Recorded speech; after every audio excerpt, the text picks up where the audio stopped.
Hi అండి అందరికీ. Welcome back to our channel. నేను బాగున్నాను. మీరందరూ కూడా బాగున్నారని కోరుకుంటూ ఈరోజు వ్లాగ్ని అయితే స్టార్ట్ చేస్తున్నాను. నా వ్లాగ్స్ కొత్తగా చూస్తున్నట్లయితే సబ్స్క్రైబ్ చేసుకోండి.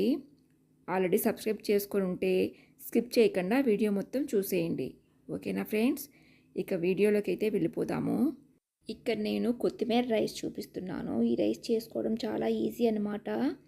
ఉదయాన్నే పిల్లలకి లంచ్ బాక్స్ కట్టివ్వడానికైనా కానీ లేదా ఆఫీస్కి వెళ్ళే వాళ్ళైనా కానీ ఇది చాలా తొందరగా చేసేసుకోవచ్చు అనమాట. పిల్లలైతే చాలా ఇష్టంగా తింటారు. ఇందుకోసంగా నేను ఒక 10 రూపాయలకి కొత్తిమీర తీసుకున్నాను. అలాగే ఒక పిడికెడు పుదీనా కూడా తీసుకున్నాను అనమాట. ఒక 5 పచ్చిమిరపకాయలు తీసుకున్నాను. కొత్తిమీర ఇక్కడ నేను చూపిస్తున్నాను కదా, ఇంత వచ్చిందనమాట. ఇది తీసేసుకొని శుభ్రంగా కడిగేసుకొని పెట్టేసుకోవాలి. అలాగే పచ్చిమిరపకాయలు కూడా కట్ చేసి పెట్టుకున్నాను. ఇప్పుడు ఒక 350 గ్రామ్స్ బియ్యాన్ని నేను శుభ్రంగా కడిగేసుకొని ఎసురు పోసుకొని ఒక 10 నిమిషాల పాటు నానబెట్టేసుకున్నాను. ఇప్పుడు మనము కొత్తిమీరని కట్ చేసేసుకొని మిక్సీ పట్టుకోవాలన్నమాట. పేస్ట్ లాగా చేసుకోవాలి. కొత్తిమీర, పుదీనా, పచ్చిమిరపకాయలు మూడింటిని కలిపి పేస్ట్ చేసుకోవాలి.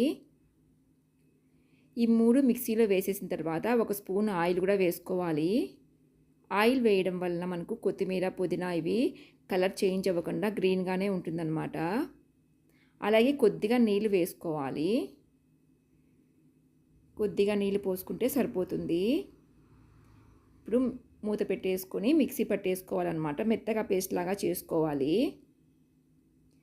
తర్వాత ఇప్పుడు మనము స్టవ్ వెలిగించుకొని అన్నం వండుకునేటప్పుడు ఒక స్పూను సాల్ట్ వేసుకోవాలి.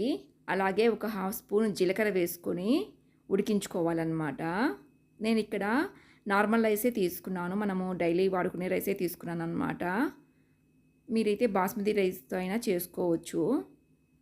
తర్వాత పక్కన ఒక ప్యాన్లో ఒక 2 పీసెస్ చిన్నవి బటర్ వేసుకున్నాను.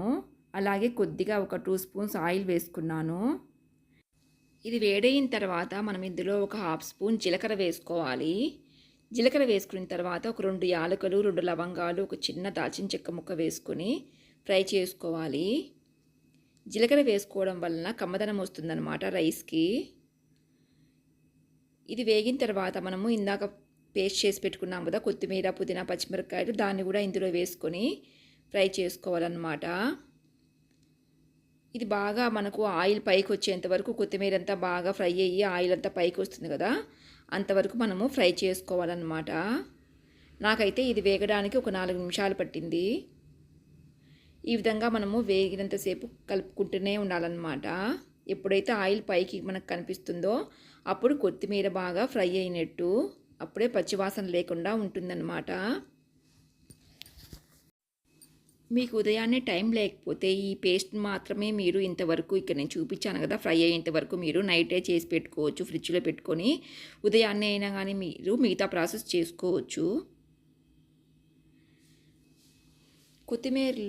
కొత్తిమీరలో మనకు విటమిన్ ఏ, ఈ, సి, కే ఇవన్నీ ఉంటాయన్నమాట. ఈ విటమిన్స్ అన్నీ ఉంటాయి. ఇప్పుడు నేను కొత్తిమీర బాగా మనకు వేగిపోయింది కదా, స్టవ్ ఆఫ్ చేసేసుకొని పక్కన పెట్టుకున్నాను.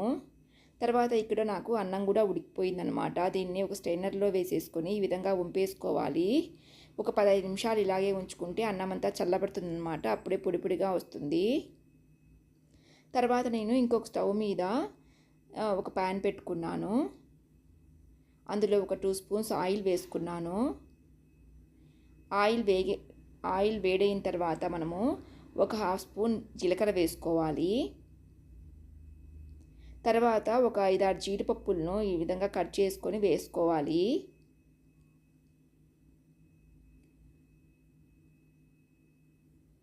ఈ లోపల మీరు ఒక 5-6 వెల్లుల్లిని దంచి పెట్టుకోండి.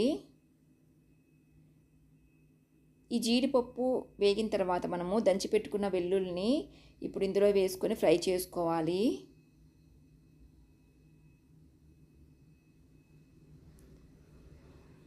తర్వాత కొద్దిగా కరివేపాకును వేసుకోవాలన్నమాట. కొద్దిగా కరివేపాకుని, ఒక ఎండుమిర్చిని కూడా తుంచేసుకొని వేసుకొని ఫ్రై చేసుకోవాలి.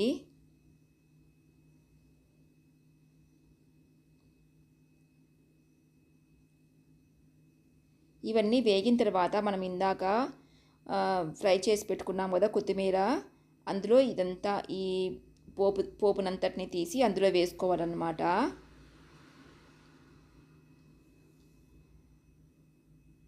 ఇప్పుడు ఇందులో వేసుకొని ఇదంతా బాగా కలిసిపోయేలాగా కలుపుకోవాలి.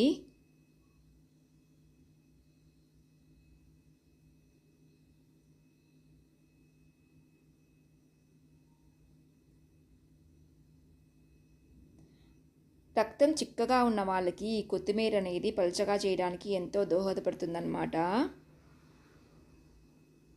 కొత్తిమీరలో యాంటీ ఆక్సిడెంట్స్ పుష్కలంగా ఉంటాయి, రోగనిరోధక శక్తిని కూడా పెంచుతుంది. ఇప్పుడు ఈ పోపునంతటిని కూడా మనము బాగా కలిపేసుకున్న తర్వాత ఇక్కడ నేనైతే ఒక 100 గ్రామ్స్ పచ్చి బఠానీలు ఉంటాయి కదా, అవి ఇందులో వేసుకున్నాను. ఇవి ఫ్రెష్ బఠానీస్ అన్నమాట. మీరైతే ఫ్రోజన్ బఠానీస్ అయినా కానీ వేసుకోవచ్చు. తర్వాత నేను ఇందులో ఒక 1/2 స్పూను పసుపు వేసాను. పసుపు కూడా వేసి అంతటిని బాగా కలిపేసుకోవాలి. ఇప్పుడు 1 స్పూన్ సాల్ట్ వేసుకుంటున్నాను. మనము అన్నం ఉడికేటప్పుడు 1 స్పూన్ వేసుకున్నాము. ఇప్పుడు ఇక్కడ ఇది పచ్చి బఠానీ వేసిన తర్వాత 1 స్పూన్ వేసుకున్నాను అన్నమాట. అంతే, నేను ఇంకా తర్వాత సాల్ట్ వేయలేదు. ఇప్పుడు సాల్ట్ వేసిన తర్వాత ఒక 2 నిమిషాలు మూత పెట్టేసుకొని దీన్ని ఉడికించుకోవాలి. ఒక 2 నిమిషాలు మూత పెట్టి ఉడికించుకోవడం వలన పచ్చి బఠానీలు కూడా బాగా ఉడుకుతాయి అన్నమాట. ఫ్లేవర్ అంతా బాగా పడుతుంది. ఇప్పుడు మూత తీసేసి మనము ఉడికించి పెట్టుకున్న రైస్ ఉంది కదా, దాన్ని కూడా ఇందులో వేసేసుకొని అంతా కలిసిపోయేలాగా బాగా కలుపుకోవాలన్నమాట. నేను మీకు ఇందాక కొత్తిమీర ఉడికేంతవరకు చూపించాను కదా, అది బాగా ఆయిల్ పైకి తేలేంత వరకు అంతవరకు ఉడికించుకున్న తర్వాత మనము దాన్ని ఒక ఎయిర్ కంటైనర్ బాక్స్లో కానీ ఒక గాజు సీసాలో అయినా కానీ పెట్టేసుకొని ఫ్రిడ్జ్లో పెట్టుకొని ఒక 4 రోజుల పాటు అయినా కానీ దాన్ని నిల్వ చేసుకోవచ్చు అనమాట. ఎప్పుడు కావాలి రైస్, మీరు కొత్తిమీర రైస్ ఎప్పుడైనా చేసుకోవాలనుకుంటే ఈ విధంగా చేసేసుకోవచ్చు మిగతా ప్రాసెస్తో పాటు. మీకు సాల్ట్ కన్నా సరిపోయిందా లేదా అని ఇప్పుడు చూసేసుకొని సాల్ట్ వేసుకొని కలుపుకోవచ్చు అనమాట. నేను చేసిన ఈ రైస్కి అయితే కన్నా 2 స్పూన్స్ సాల్ట్ కరెక్ట్గా సరిపోయింది.